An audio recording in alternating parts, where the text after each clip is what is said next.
आप सभी का स्वागत है महाकाल कन्या यूट्यूब चैनल पर।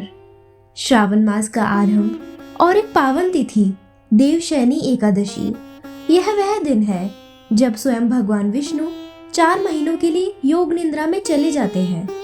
यह दिन न केवल पुण्यदायी है बल्कि है समर्पण, संयम और आध्यात्मिक साधना का प्रतीक भी है। आइए सुनते हैं देवशयनी एकादशी की पावन व्रत कथा। देवशयनी एकादशी, जिसे पद्मा एकादशी या आषाढ़ी एकादशी भी कहा जाता है, आषाढ़ मास की शुक्ल पक्ष की एकादशी तिथि को आती है। इस दिन से भगवान विष्णु योग निद्रा में चले जाते हैं और 4 माह तक क्षीर सागर में विश्राम करते हैं। इसे चातुर्मास की शुरुआत माना जाता है। इस अवधि में शुभ कार्य जैसे विवाह आदि वर्जित होते हैं। प्राचीन समय की बात है, सूर्यवंशी राजा मानधाता, जो एक अत्यंत धर्मात्मा और प्रजावत्सल राजा थे, अपने राज्य में प्रजा की समृद्धि हेतु सदा प्रयत्नशील रहते थे। एक समय उनके राज्य में भयंकर अकाल पड़ा। वर्षा नहीं हुई, धरती सूख गई, नदियां सूख गई, फसलें नष्ट हो गई और प्रजा भूखमरी से तड़पने लगी। राजा मानधाता को यह देखकर अत्यंत दुख हुआ। उन्होंने कई यज्ञ करवाए, दान किए, परंतु फिर भी कोई समाधान नहीं निकला। तब वे अपने गुरुजनों से सलाह लेकर अंगिरा ऋषि के आश्रम पहुंचे और उनसे प्रार्थना की, हे मुनिवर, कृपया बताइए कि ऐसा कौन सा उपाय करूं जिससे मेरे राज्य की विपत्तियां दूर हो।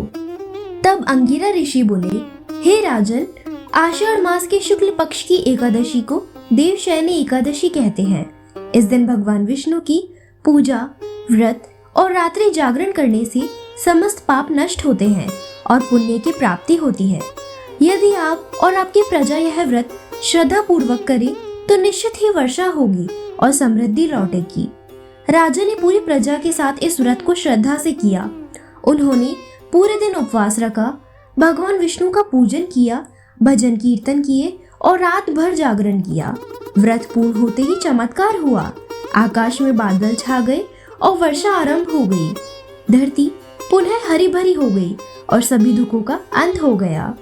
देवशयनी एकादशी का व्रत न केवल हमें पुण्य देता है बल्कि यह हमारे जीवन में स्थिरता, भक्ति और संतुलन लाता है। इस दिन किए गए सत्कर्म, सेवा और व्रत का फल कई जन्मों तक मिलता है। आइए इस एकादशी पर हम भी संकल्प करें, सदैव धर्म के मार्ग पर चले, ईश्वर में श्रद्धा रखें और अपनी आत्मा को पवित्र बनाएं। भक्तजनों, अगर आपको ये कथा अच्छी लगी हो तो लाइक, शेयर और सब्सक्राइब करना ना भूलें। ऐसी ही और पावन कथाओं के लिए जुड़े रहें महाकाल कन्या चैनल के साथ। हर हर महादेव।